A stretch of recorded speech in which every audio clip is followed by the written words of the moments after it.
तो deadly system के new episode में आपका स्वागत है। कहानी बिल्कुल वहीं से स्टार्ट होती है जहां पर खत्म हुआ था। अपना जियांग केव के अंदर पहुंच जाता है। ओहो, तो ये हुलिया है अंदर का, नाइस।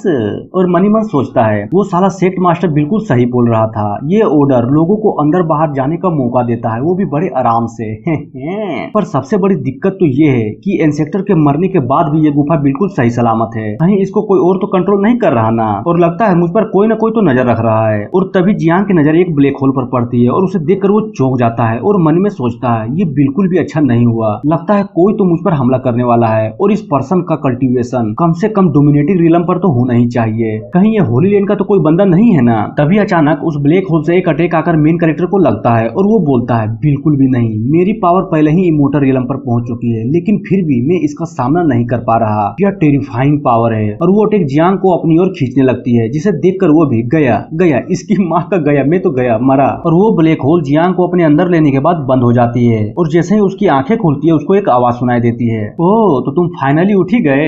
और जैसे ही जियांग उसे गौर से देखता है तो वो उसकी मास्टर होती है और ये देखकर जियांग फुल खुश, अरे मास्टर ये तो आप हैं और आपका कल्टीवेशन भी अलग लेवल का आग मूत रहा है। आप तो सच में हेवेनली डोमिनेटिंग रियल पर चली गई है, पर आखिर कैसे, ऐसा क्या हो गया। वो बोलती है अरे पहले सांसें तो ले लो, 3 साल हो गए फिर भी तुम नहीं बदले, बिल्कुल वैसे के वैसे ही हो। और तभी एक चुटकी बजाती है और भीम पीछे पड़ जाता है। आई मीन पूरा माहौल ही चेंज हो जाता है। वो कहती है ये लो चोय चोय पिए चोय, उसके बाद तुम्हें जो भी पूछना है आराम से पूछना। और ये देखकर वो भी मन में सोचता है ये सारी चीजें तो एक हेवेनली रियल्म का बंदा ही कर सकता है। सच में मास्टर तो कुछ ज्यादा ही लाजवाब है। लेकिन उस बुढ़ऊ ने तो कहा था कि मास्टर के शरीर को होली लैंड वालों ने कैद करके रखा है, पर मास्टर तो यहाँ पर बेफिक्र हैं, जैसे कि उन्हें कुछ हुआ ही नहीं। इन 3 सालों में आखिर ऐसा क्या हो गया। तभी वो चोय को टेबल में रखकर बोलती है हाँ तो अब बोलो तुम क्या पूछना चाहते हो। और मैं भी ये जानने के लिए कुछ ज्यादा ही क्यूरियस हूँ कि इन पिछले 3 सालों में आखिर तुमने क्या किया। और मैंने ये भी नोटिस किया कि तुम्हारा कल्टीवेशन वापस आ चुका है और तुम पहले से ज्यादा ही पावरफुल हो गए हो, आखिर ऐसा क्या हो गया।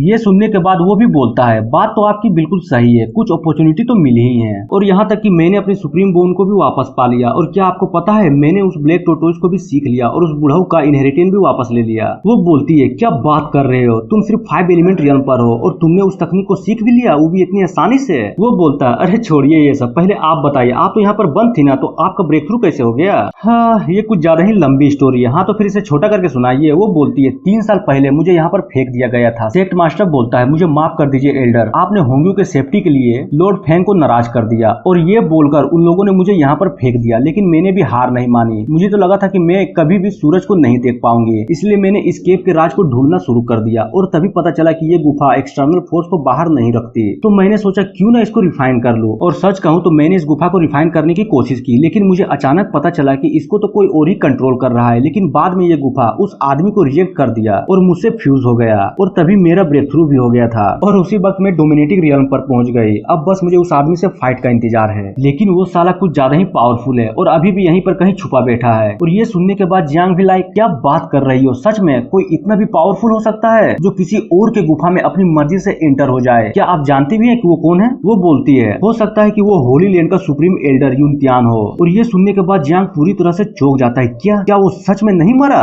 देखो बात ये है कि वो सुप्रीम एल्डर को हमारे इंसेक्टर ने कुछ ज्यादा ही पेला था, जिसको बहुत दर्द हुआ, वो भी अंदर से, इसीलिए उसका लाइफ लाइन बस थोड़ा सा कम हुआ, ना कि वो मरा है। लेकिन वो आदमी सच में एक जीनियस है, अगर वो ठीक हो गया तो समझो ये गुफा अपने हाथों से चली जाएगी। वो बोलता है तो इसका मतलब वो सेज रियल्म पर ब्रेक थ्रू कर चुका होगा।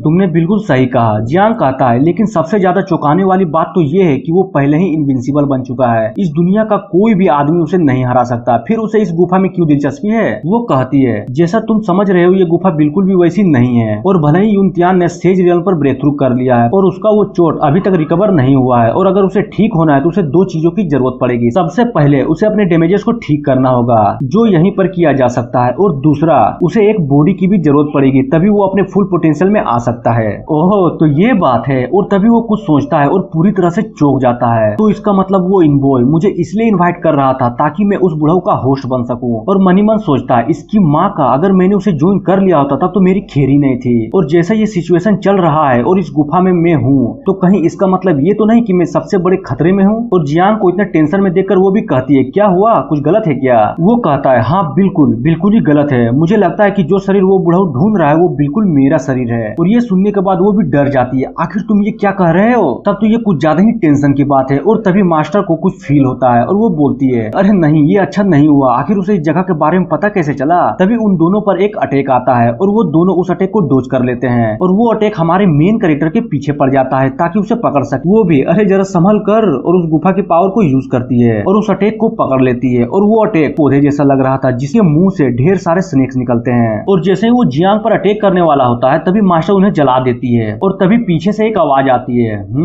एल्डर जियांग, तुम्हारी हिम्मत कैसे हुई मेरे पालतू को चोट पहुंचाने की, और हाँ, मेरे काम के बीच में मत आओ। और ये बुढ़ऊ और कोई नहीं बल्कि होली लैंड का सुप्रीम एल्डर युनतियान था। और इस बुढ़ऊ को देखकर मेन कैरेक्टर भी मनी मन सोचता है, आखिर क्या टेरिफाइंग पावर है, मैंने आज तक जिन भी लोगों से मिला हूँ ये उनसे सबसे ज्यादा पावरफुल है। और इतना बोलते ही ये एपिसोड खत्म हो जाता है। तो मिलते हैं नेक्स्ट वीडियो में। So thank you.